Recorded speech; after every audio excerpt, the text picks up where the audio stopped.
Hi, I'm Phil Schoenberg, Fastpitch Power. Today, we're going to talk about establishing your runway, your throw zone. We've talked about that in previous posts, how you establish and maintain a throw zone to maximize power and command into the strike zone. And today we're going to start a series of posts that are going to explain to you how minor subtle variances in the establishment of that throw zone are going to enable you to throw all of your movement pitches along with your fastball and your changeup. Today we're going to start simply with your fastball and your changeup, which are pretty much straight line pitches, and I'm going to explain to you how you utilize your runway to maximize power and command when throwing those pitches. Then we will move on to the movement pitches. Those of you who are pitchers, I'm sure many of you are also hitters. And you've heard the expression short to the ball, long through it. What does that mean? And many of you may have heard different terminology, but here's basically what we're talking about.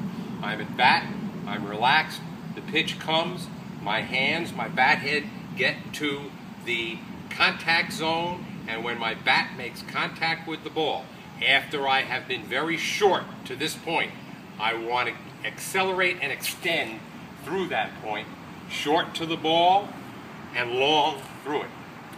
Same thing relates to pitching. How? I'm going to explain. Just as a recap, here's the establishment of your throw zone. Coming off the pitching rubber, I reach. My glove hand is the rudder that steers my ship. The end of my throw zone is pretty much a straight line down from the tip of my glove forward around knee-high, mid-thigh high, and from this point, I have established a runway, a throw zone, we call it, that is directed right at my target for a fastball or a changeup. Now, from this point, if I maintain the integrity of that throw zone, I am able to fire the ball right to my target, so long as that throw zone does not break down. Now, how does it relate to short to the ball, long through it?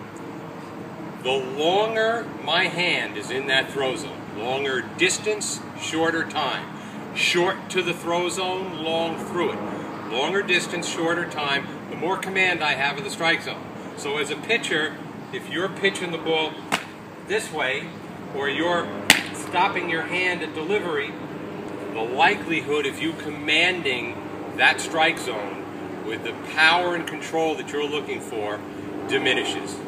You want your hand to reach as far down that throw zone as possible so that it's almost as though you're putting the ball through your catcher's glove. So I establish a throw zone. I'm going to do it from the side, then I'm going to do it in front. I establish my throw zone. Here it is. Now I fire long down the throw zone, all the way through to my front side, and my hand ends up going through my target. From the front, it looks something like this. Load, reach track, fire drive. My hand's coming right at you.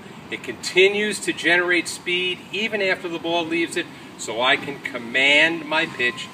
Ball goes where I want it to go, and it goes with maximum power.